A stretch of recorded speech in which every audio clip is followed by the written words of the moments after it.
This video will be containing roller coasters, physics, calculations. If any of these are a trigger for you, we would highly advise you to look away.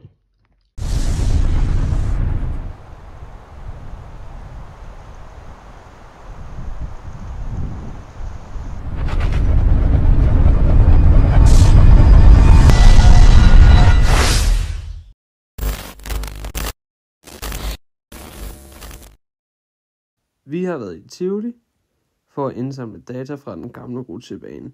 Og så en af de allerførste ting, vi var nysgerrige på, som er blevet debatteret af mange, og det er det bedst at sidde forrest eller bagerst i rutsjebanen? Så vi har samlet en masse data, og det vil Sebastian forklare om. Indsamle data fra den gamle rutsjebane ved hjælp af appen Firefox. Appen gør det muligt at bruge mobiltelefonens sensorer, f.eks. accelerometer og gyroskop, til at registrere bevægelsen og de kræfter, man kan måle, mens man kører. Under turen placerede vi mobilen sikkert i lommen eller fastspændt, så den kunne måle hele forløbet. Vi havde den altså bare i lommen, og så var vi selv fastspændte til forlystelsen, for ellers så havde den nok gået lidt galt. Firefox registrerede så accelerationen i de tre retninger langs x-aksen, y-aksen og z-aksen, så fremad, bagud, op og ned og fra side til side. Samtidig fik vi data for g-kræfter og tid. Da vi bagefter eksporterede dataene, kunne vi analysere hele turen. For eksempel kunne vi se, hvor hurtigt vognen accelererede efter nedkørslerne, hvor hårdt den bremsede, eller hvor meget vi blev presset ned i sædet i bunden af bakkerne. Og vores formål med at indsamle de her data, det var, at man kunne se, hvordan fysikken måles i praksis, og forklare, hvorfor måske det kilder i maven i en rutsjebane, når man kører henholdsvis ned eller op af bakke på rutsjebanen. Den gamle rutsjebane i Tivoli fungerer på en helt specifik måde. Den er bygget i 1914, og derfor giver det mening, at dens funktioner og mekanismer er en del anderledes end for eksempel dæmonen eller tornadoen på bakken. Den er skabt med et optræk i starten af turen, som får rutsjebanen op på en højde af 10 meter. Derefter lader rutsjebanen bare tyngdekraften klare resten af arbejdet. Derfor er det vigtigt at kende både den potentielle energi og friktionen, som i sidste ende får hele rutsjebanen til at standse. Vi kan starte med at udregne den potentielle energi. Formen for den potentielle energi er massen gange tyngdeaccelerationen gange højden. Vi kender i forvejen højden, som er 10 meter, tyngdeaccelerationen, som er 9,82 meter per sekund, men vi mangler stadigvæk massen. Vi har researchet og fundet ud af, at hver delvogn vejer 300 kg. Vi ved også, at selve vognen består af 3 delvogne.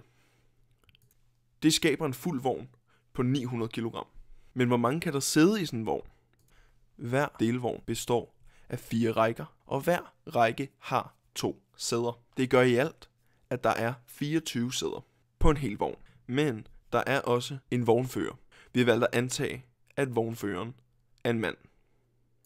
Og vi har valgt at bruge gennemsnitsvægten af mænd og kvinder i Danmark. Gennemsnitsvægten for en mand er 86,4 kg. Og gennemsnitsvægten af en kvinde er 71,4 kg. Da halvdelen er enten mænd eller kvinder, skal vi blot multiplicere gennemsnitsvægten med 12 pladser. Det giver os, at mændene i vognen vejer 1036,8 kg, og kvinderne i vognen vejer 856,8 kg. Det betyder, at vi blot skal finde den fulde masse, som er alle mændenes vægt adderet med alle kvindernes vægt, adderet med den ekstra vognfører og adderet med hele vognens vægt. Det giver en fuld masse af 2876 kg. Det kan vi indsætte i vores formel, og vi kan se, at vi får 2,82 gange 10 i femte joules.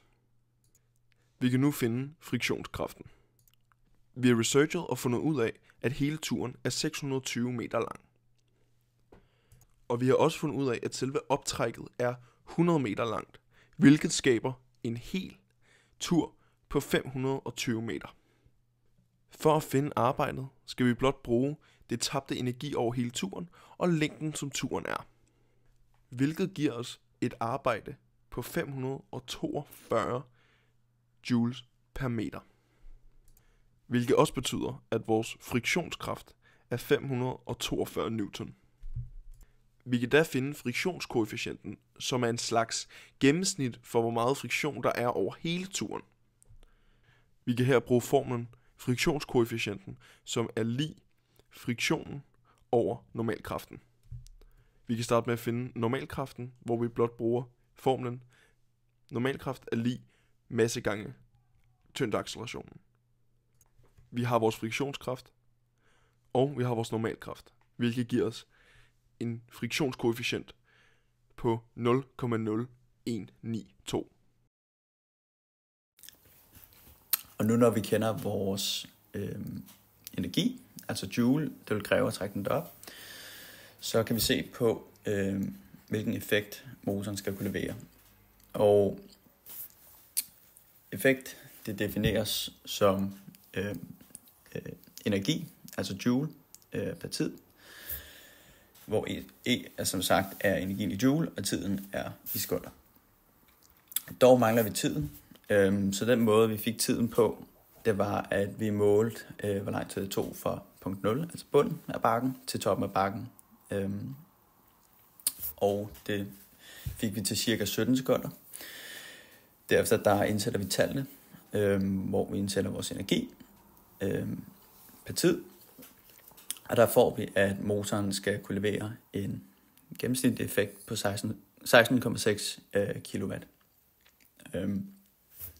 Dog er der i virkeligheden mere på spil, for når vi medregner friktion, så vil motoren skulle levere en større effekt, og det vil Alex komme ind på.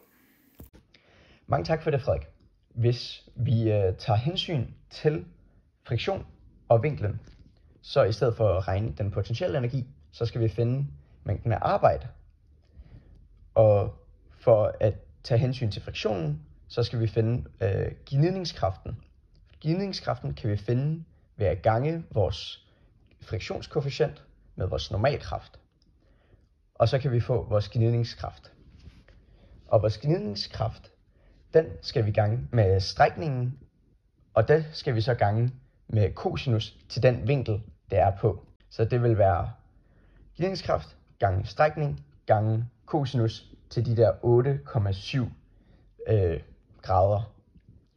Og så derfra så får vi simpelthen et resultat. Vi får mængden af arbejde, der påføres bare af friktion. Men det er ikke kun nok. Vi er også nødt til at vide, hvor meget der påvirkes af tyngdekraften stadig. Så der vil vi, uden at bruge vores friktionskoefficient, så vil vi også bare regne med vores tyngdeacceleration. Basically det samme som vores normalkraft. Men i stedet for at gange med cosinus til vinklen, så skal vi regne det som sinus til vinklen i stedet for. Og så skal vi stadig gange med vores strækning, for igen at finde arbejdet. Og de her to mængder energi, dem lægger vi bare sammen for at finde vores total energi. Og det kan vi så dividere med tiden, som er de 17 sekunder. Og herfra så ender vi med et resultat af 18,71 kilowatt. Alt i alt, så har vi kunne få noget god data fra rutsjebanen, og det har vi kunne regne på. Og vi har kunne besvare det vigtige spørgsmål af, er det hurtigere forrest eller bagerst? Og generelt kigge på, hvad er virkeligheden, og få udløst nogle af de her forskellige argumenter, der er om rutsjebaner. Til gengæld, så er det kinda ugyldigt, fordi rutsjebanen kører ikke ens hver gang. Ham, der står på vognen, bestemmer, hvor hurtigt man har lov til at køre. Og han kan øge friktionen og bremse vognen, hvis han synes, det er nødvendigt. Så hele argumentet er egentlig lidt ligegyldigt, for ingen har ret.